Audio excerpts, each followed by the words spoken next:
అర్హులైన ప్రజలందరికీ సంక్షేమ పథకాలు అందించడమే ప్రజా ప్రభుత్వ లక్ష్యమని భూపాలపల్లి ఎమ్మెల్యే గండ్ర సత్యనారాయణరావు అన్నారు.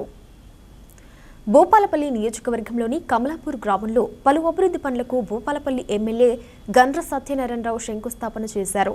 మహాత్మా గాంధీ ఉపాధి హామీ నిధుల కింద 50 లక్షల రూపాయలతో గ్రామంలో సీసీ రోడ్లు, సైడ్ డ్రైనేజీ నిర్మాణ పనులకు కాంగ్రెస్ నేతలతో కలిసి ఎమ్మెల్యే జీఎస్ఆర్ శంకుస్థాపన చేశారు. సీఎం రేవంత్ రెడ్డి ప్రజా ప్రభుత్వంలో పేద ప్రజలందరికీ న్యాయం జరుగుతుందని తెలిపారు. ప్రజా పాలనలో అర్హులైన వారికి అభివృద్ధి, సంక్షేమ పథకాలు అందించడమే కాంగ్రెస్ ప్రభుత్వ లక్ష్యమన్నారు. మహిళలను అన్ని రంగాల్లో అభివృద్ధి చేసేందుకు ప్రభుత్వం ఎంతోగానో కృషి చేస్తోందన్నారు. ప్రజా ప్రభుత్వం చేస్తున్న అభివృద్ధిని చూసి ఓర్వలేకనే కొందరు దిగజారుడు ఆరోపణలు చేస్తున్నారని ఎమ్మెల్యే ఆరోపించారు. అనంతరం గ్రామస్తులు వారి వ్యవసాయ పొలాలకు వెళ్లే ఆయకట్టు రోడ్డు అభివృద్ధి చేయాలని అడగ్గా 20 లక్షలతో కమలాపూర్ నుండి పెద్దాపూర్కు వెళ్లే మట్టి రోడ్డును అభివృద్ధి చేయిస్తానని ఎమ్మెల్యే అన్నారు. వెంటనే ఆ పనులను ప్రారంభించాలని పీఆర్ఏఈని ఎమ్మెల్యే ఆదేశించారు. కమలాపూర్ గ్రామంలో ఎన్ఆర్ఈజిఎస్లో సైడ్ డ్రైను, అదేవిధంగా సీసీ రోడ్డు 30 లక్షల రూపాయలతో మనం ఈరోజు శంకుస్థాపన చేసుకోవడం జరిగింది.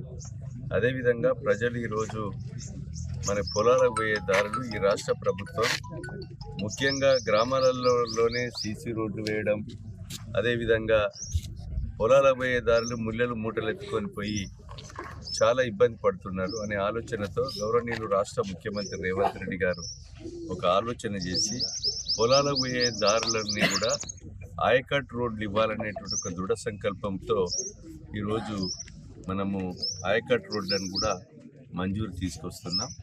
అందులో భాగంగా ఈరోజు కమలాపూర్ నుంచి మనకి ఆమ్దాల పెళ్లికి ఆయకట్ రోడ్డును కూడా 3 కిలోమీటర్లు ఇక్కడ ఒక 20 లక్షల రూపాయలు మనం మంజూరీ ఇస్తున్నాం.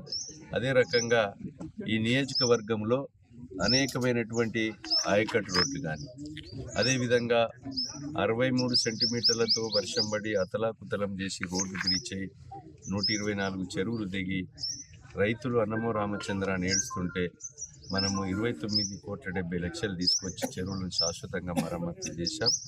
ఇది సిఆర్ఆర్ ఎంఆర్ఆర్లో కూడా అలాంటి రోడ్లను 100 కోట్లు తీసుకొచ్చి ఈరోజు మంజూరు కూడా తీసుకురావడం జరిగింది.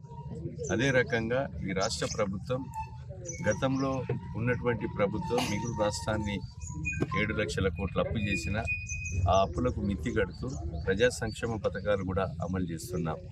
ఈరోజు గృహ వసతి కొరకు కానీ, రైతుల కొరకు కానీ ఫ్రీ కరెంట్ ఇస్తూ 500 సిలిండర్తో పాటు 5 లక్షల ఆరోగ్యశ్రీని 10 లక్షలకు పెంచి ఈరోజు మహిళా సోదరుమణులకు ఉచిత బస్సు ప్రయాణిస్తూ భారతదేశ చరిత్రలో ఎక్కడ లేని విధంగా 21,000 కోట్ల రుణమాఫీ మొదటి సంవత్సరం 10 నెలల లోపే 2 లక్షల రుణమాఫీ చేసిన ఏకైక ప్రభుత్వం అది తెలంగాణ రాష్ట్ర ప్రభుత్వం, కాంగ్రెస్ ప్రభుత్వం.